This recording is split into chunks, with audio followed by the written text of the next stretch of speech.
Hello বন্ধুরা, সকলে কেমন আছেন? আশা করছি সকলে ভালো আছেন। আজ আমরা কথা বলবো সাতক্ষীরা জেলার কলারিয়া উপজেলার কোঠাবাড়ির থান সম্পর্কে। এর বিকল্প নাম কোঠাবাড়ির দরগা। কোঠাবাড়ির থান মূলত মুঘল আমলে গড়ে ওঠা একটি থান বা খানকা, যেটি বর্তমানে কোঠাবাড়ির থান নামে পরিচিত।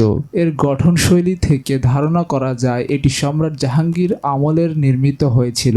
সেই সময় সম্রাটের কয়েকজন দেওয়ান এই কোঠাবাড়িতে একটি দুর্গ নির্মাণ করার কাজ করেন এবং রাজ্য রক্ষার জন্য সৈন্যদের নিয়ে এখানেই অবস্থান করতেন।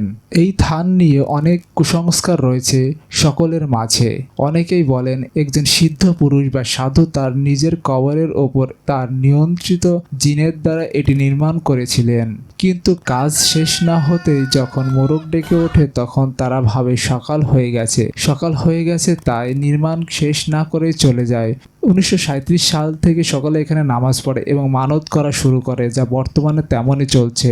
স্থানটি বর্তমানে প্রত্নতত্ত্ব বিভাগের নিয়ন্ত্রণে রয়েছে।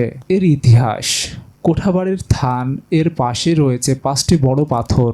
এই পাথরগুলোর কারুকাজ দেখে সহজেই অনুমান করা যায় যে এটি কোনো পিলারের ভাঙা অংশ।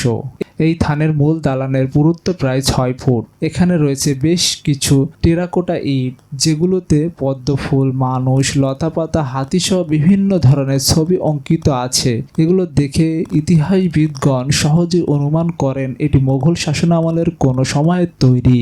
এই থান বর্তমানে প্রায় ধ্বংসাশেষ অবস্থায় রয়েছে। থানের বিভিন্ন জায়গায় দেয়াল ভেদ করে কিছু বটগাছ রয়েছে। অনেককাল একটি লোকচক্ষুর অন্তরালে ঢাকা ছিল। এটি আবিষ্কার করে 1937 সাল এর দিকে। কুসংস্কার এর বশীভূত হয়ে সকলে নামাজ পড়া এবং মানত করা শুরু করে। বর্তমানে নামাজ পড়া বন্ধ হলেও মানত এর প্রচলন রয়েছে। প্রতি শুক্রবার এখানে মিসকিন মেলা এবং মানতকারীদের সমাবেশ বসে। বর্তমানে এই স্থানটি বাংলাদেশ সরকার সংরক্ষিত স্থাপনা হিসাবে নিয়ন্ত্রণ করছে। আশা করছি ভিডিওটি ভালো লেগেছে। এমন আরও ভিডিও পেতে আমাদের চ্যানেলটি সাবস্ক্রাইব করুন এবং লাইক, কমেন্ট, শেয়ার করুন।